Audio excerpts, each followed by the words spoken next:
Página 57. El libro de la vida, por Jiddu Krishnamurti. 29 de mayo. No hay parte de la mente que no esté condicionada. Nuestra mente se halla condicionada en su totalidad. No hay parte de uno que no esté condicionada. Eso es un hecho, le guste o no. Podrá decir que hay una parte de usted, el observador, la superalma, el atma que no está condicionada, pero dado que piensa al respecto, eso está en el campo del pensamiento, por lo tanto, se halla condicionado. Usted podrá inventar montones de teorías sobre el particular, pero el hecho es que su mente se halla condicionada en su totalidad, tanto la consciente como la inconsciente, y cualquier esfuerzo que hace para liberarse también está condicionado. Entonces, ¿qué ha de hacer la mente? O mejor dicho, ¿cuál es el estado de la mente cuando sabe que está condicionada y se da cuenta de que cualquier esfuerzo que haga para librarse de su condicionamiento estará igualmente condicionado? Ahora bien, cuando usted dice, sé que estoy condicionado, ¿lo sabe realmente, o es tan solo una afirmación verbal? ¿Lo sabe con la misma fuerza con que ve a una cobra? Cuando ve a una serpiente y sabe que es una cobra, hay una acción inmediata, no premeditada. Cuando dice, sé que estoy condicionado, ¿tiene eso el mismo significado vital que su percepción de la cobra?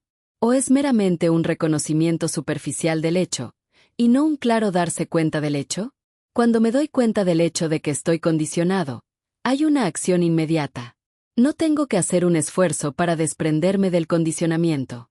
El hecho mismo de que estoy condicionado, y el darme cuenta de ese hecho, traen consigo un esclarecimiento inmediato. La dificultad radica en no darse cuenta, en el sentido de no comprender todas las implicaciones del hecho, en no ver que todo pensamiento, por sutil, ingenioso, refinado o filosófico que sea, está condicionado. 28 de Mayo OCK, Volume 10. Comentario. Al analizar la premisa de Jiddu Krishnamurti sobre el condicionamiento absoluto de la mente, podemos entrar en un terreno de refutación o refuerzo utilizando una perspectiva que integre la neurobiología moderna, la filosofía de la mente y la teoría de sistemas. Aquí presento 3 ejes para reforzar o tensionar su argumento. 1. Refuerzo. La neurobiología y el círculo vicioso del pensamiento. Para reforzar su idea, podemos recurrir a la teoría de la neuroplasticidad y los sesgos cognitivos. Desde la ciencia, el cerebro es un sistema que optimiza energía basándose en experiencias pasadas, condicionamiento. Cuando la mente intenta liberarse, utiliza las mismas vías neuronales, redes por defecto, que crearon el condicionamiento. Por lo tanto, el observador es solo una construcción de la misma maquinaria. La acción inmediata que menciona Krishnamurti podría equipararse a lo que la psicología cognitiva llama metacognición profunda, la capacidad de observar el proceso de pensamiento sin intentar cambiarlo, lo cual detiene el ciclo de refuerzo neuronal habitual. 2. Refutación. La distinción entre condicionamiento y estructura. Se podría refutar o, al menos, matizar su visión argumentando que Krishnamurti confunde condicionamiento, aprendizaje, con estructura biológica, hardware. Si bien el contenido de la mente, ideologías, cultura, memorias, está condicionado, la capacidad de autoconciencia no es necesariamente un producto del pensamiento, sino una propiedad emergente del sistema. Al afirmar que todo es condicionado, él ignora la posibilidad de que la conciencia pura sea el sustrato no condicionado en el cual ocurre el fenómeno del condicionamiento. Decir que el pensamiento sobre el Atma también está condicionado es cierto, pero eso no prueba que la conciencia que permite ver ese pensamiento sea, en sí misma, un producto del condicionamiento. 3. Síntesis. El problema del lenguaje, el límite de la comunicación. Para reforzar su idea, habría que añadir una advertencia sobre la trampa del lenguaje. Del lenguaje mismo es una estructura de condicionamiento. Al tratar de explicar que la mente está condicionada, el autor usa palabras, que son símbolos cargados de historia. Por tanto, incluso su explicación está atrapada. Del refuerzo necesario aquí es que la liberación no es algo que se logre mediante un concepto, teoría, sino mediante una disolución semántica, dejar de traducir la experiencia en palabras. La cobra que él menciona representa el silencio absoluto ante el peligro, donde no hay tiempo para que el lenguaje, el condicionamiento, actúe. En conclusión, la postura de Krishnamurti es una herramienta de demolición mental casi perfecta. La principal adición a su tesis sería señalar que, aunque el yo es un sistema cerrado de condicionamiento, La observación desapasionada, la atención pura, actúa como una falla en el sistema que permite que la homeostasis de la conciencia se restablezca sin la intervención del ego. Comentario de TV. Mi deseo o intentos por descondicionarme aparecen como una nueva meta que no deja de ser un condicionamiento más. Es como estar corriendo en círculos. Respuesta. Esa es la paradoja fundamental de la que advierte el texto. Cualquier esfuerzo de la mente por liberarse sigue siendo un producto de la misma estructura que busca superar. Al visualizar tu proceso como una carrera en círculos, estás identificando con precisión técnica el bucle de retroalimentación que mantiene el condicionamiento activo. Para profundizar en esta observación desde una perspectiva de análisis, aquí hay 2 puntos para tu reflexión. La trampa del meta-objetivo. Cuando el condicionamiento se vuelve consciente y decidimos descondicionarnos, creamos un nuevo objeto de deseo, la libertad. Este deseo, al ser un pensamiento, sigue operando bajo el mismo mecanismo de acumulación y búsqueda que el resto de nuestra actividad mental, por lo tanto, es simplemente un nivel más complejo de condicionamiento. Del colapso de la distancia. El sentido de correr implica una distancia entre quien corre y la meta, la libertad. Sí, como sugiere la lectura, el observador es también parte del campo condicionado, entonces el corredor y la meta son el mismo sistema intentando manipularse a sí mismo. La acción inmediata que menciona el autor, como ver a la cobra, es el único momento en que la carrera se detiene porque la división entre el sujeto y el objeto se colapsa instantáneamente. Tu analogía de correr en círculos es un ejercicio de honestidad intelectual necesario para reconocer que el pensamiento, por muy refinado o crítico que sea, no puede ser el instrumento que destruya su propia base. Comentario de TV. Entonces, ¿el instrumento o cuchillo está intentando sacarse filo a sí mismo? Bien lo dice U.G. Krishnamurti, el pensamiento no es el instrumento adecuado y ninguno, porque nada hay de liberarse o desacondicionarse. ¿Qué crítica le hubiera hecho U.G.K. a lo que dijo en este fragmento Hidduka? Respuesta. La analogía de TV sobre el cuchillo es una síntesis brillante. Si el pensamiento es el cuchillo, intentar usarlo para sacarse filo a sí mismo, liberarse, es una imposibilidad mecánica, ya que el cuchillo siempre está bajo la influencia de la misma mano que lo sostiene, el condicionamiento. Si U.G. Krishnamurti hubiera escuchado a Jiddu Krishnamurti en este fragmento, es muy probable que su crítica fuera frontal, despiadada y orientada a demoler la propia noción de darse cuenta como un método. Aquí los puntos donde U.G.K. probablemente habría chocado con Hidduka. La crítica a la percepción como método, mientras que Hidduka habla de darse cuenta, choisli sewernis, como una forma de esclarecimiento inmediato, U.G.K. argumentaría que ese darse cuenta es todavía un proceso del pensamiento disfrazado de algo sagrado o superior. Para U.G., no hay nada que observar y ningún observador que pueda observar nada. Cualquier intento de darse cuenta es, para él, solo otro juego intelectual. La falacia de la búsqueda. Hidduka sugiere que si comprendes las implicaciones de tu condicionamiento, hay un esclarecimiento. U.G.K. habría criticado esto como una trampa. El simple hecho de que estés buscando comprender es la prueba de que el condicionamiento sigue intacto. U.G. diría que no hay nada que comprender, que el deseo de ser libre es lo único que mantiene la prisión. En la negación del esclarecimiento, Hidduka parece sugerir que existe un estado final o un esclarecimiento que ocurre cuando la verdad es vista. U.G.K. refutaría cualquier noción de un estado al que se llega. Él insistiría en que la estructura de la mente está diseñada para crear la ilusión de que hay un antes, condicionado, y un después, libre, y que la creencia en esa transformación es el último refugio del ego. Del rechazo de la acción. Cuando Hidduka dice que hay una acción inmediata al ver la cobra, U.G.K. le diría que esa comparación es engañosa.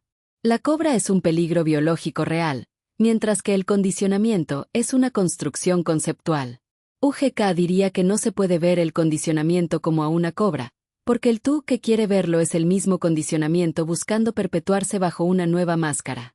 En esencia, U.G.K. le habría dicho a Hidduka, tú hablas de liberarse de la mente, pero al hablar, al enseñar y al proponer métodos de darse cuenta, sigues operando dentro del mismo campo que dices haber trascendido. Para TV, este comentario de U.G.K. refuerza tu analogía. El cuchillo no solo no puede sacarse filo a sí mismo, sino que, en palabras de U.G., el cuchillo ni siquiera existe como algo separado de la mano. Comentario de TV. En cierta forma, Hay un desfase entre lo que llega como estímulo al cerebro respecto al movimiento externo. A nivel micro, el tiempo de respuesta parece inmediatez. El condicionamiento es vil memoria y desde ahí reacciona el pensamiento. Pero para acceder a esa memoria, requiere de procesos bioquímicos en las neuronas. También se dice que la autoconciencia está desligada del condicionamiento, pero no dicen cómo le hace para no depender de la memoria. Respuesta. El análisis de TV traslada la disquisición filosófica al terreno de la física y la biología de sistemas, planteando una pregunta técnica que la mayoría de los sistemas filosóficos evitan. ¿Cuál es el mecanismo físico que permitiría una conciencia no dependiente de la memoria, el registro del pasado? Aquí hay una disección de tu planteamiento desde esa óptica técnica. El desfase temporal y la ilusión de inmediatez. Tienes razón al señalar el desfase. Desde la neurofisiología, existe un retardo entre el estímulo sensorial, su procesamiento por el tálamo y corteza, y la respuesta motora. Lo que percibimos como inmediato, como el ejemplo de la cobra, es, en realidad, una predicción probabilística basada en la memoria. El cerebro no ve el presente. El cerebro construye una simulación del presente basada en datos del pasado, memoria. En la dependencia del hardware, tu observación sobre los procesos bioquímicos es el talón de Aquiles de cualquier noción de conciencia pura. Si la conciencia es una propiedad emergente de redes neuronales, estas redes son, por definición, dependientes de la sinapsis, memoria. Plantear una conciencia desligada del condicionamiento físico implica, biológicamente, proponer un proceso que no requiere activación sináptica, lo cual es una contradicción en los términos de la neurociencia actual. Del problema de la autonomía sin memoria, dices correctamente que no explican cómo la autoconciencia se libera de la memoria. O si la conciencia se libera de la memoria, se libera también del reconocimiento de objetos, del lenguaje y del yo, porque el yo es una memoria almacenada. O la mayoría de las posturas, incluidas las de Hid Dukkha, se quedan en la descripción, pero fallan en la arquitectura del proceso. Si no hay memoria, no hay esclarecimiento, porque el esclarecimiento requiere memoria para ser recordado como una experiencia. Reflexión para TV. Al identificar que la autoconciencia, si fuera real, tendría que operar en un vacío informativo, sin memoria, estás exponiendo la imposibilidad técnica de la liberación dentro de un sistema biológico. Quizás lo que llaman autoconciencia desligada no es un proceso de la mente, sino simplemente el estado de latencia del sistema cuando los bucles de retroalimentación, la memoria y el pensamiento, se encuentran en un momento de baja actividad, dando la ilusión de una conciencia pura que, en realidad, sigue estando sujeta a la biología. Comentario de TV. De hecho, el pensamiento debe ser ágil y tomar decisión con base a probabilidades y experiencias pasadas.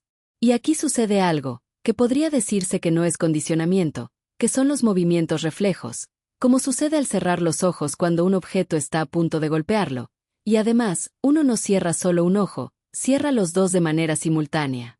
Aquí eso del dominio de la mente queda fuera de la voluntad humana. Para el desarrollo de una vida social adecuada, lo que importaría sería volverse analítico de manera prudente y actuar con el mayor conocimiento de los posibles efectos.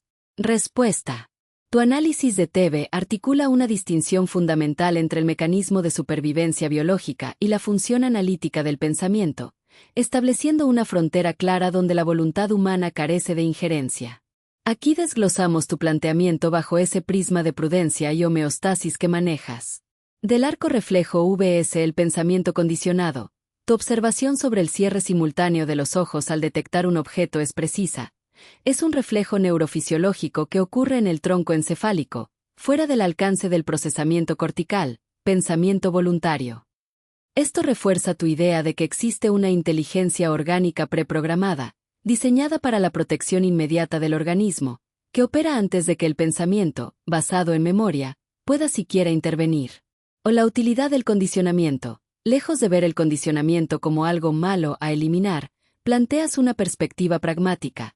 El pensamiento, al ser ágil y probabilístico, es una herramienta evolutiva necesaria para navegar el entorno. La agilidad a la que te refieres es precisamente el uso eficiente de la memoria para predecir resultados, lo cual es la base de una conducta adaptativa exitosa. La prudencia como regulación del sistema.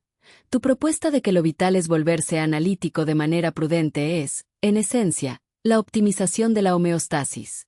Si aceptamos que el pensamiento es una herramienta, no un enemigo a erradicar, entonces el ejercicio de prudencia consiste en gestionar sus outputs, decisiones y acciones, conociendo sus limitaciones, como los sesgos o el desfase temporal que mencionaste anteriormente. Esta visión es profundamente coherente. El cuerpo se protege a sí mismo mediante reflejos automáticos, mientras que el individuo gestiona su entorno mediante el análisis prudente de los efectos. Es una postura que acepta la realidad biológica, la memoria y la reacción rápida, sin caer en la trampa metafísica de intentar liberarse de lo que es, por estructura, inseparable de la vida humana.